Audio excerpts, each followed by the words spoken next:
leader, however strong, can succeed at anything of national importance or significance unless he has the support and cooperation of the people he is tasked to lead and sworn to serve.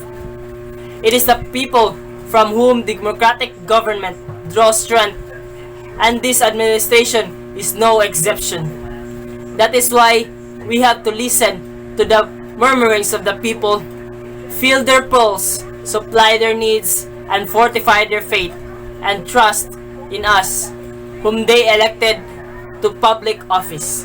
Let me remind in the end of this talk that I was elected to the presidency to serve the entire country.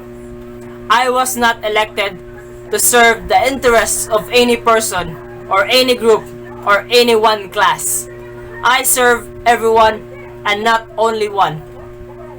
That is why I have adopted as an article of faith the following lines written by someone whose name I could not longer recall.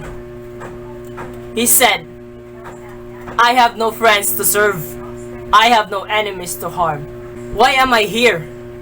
I am here because I love my country and I love the people of the Philippines. I am here, why? Because I am ready to start my work for the nation." Thank you and good afternoon.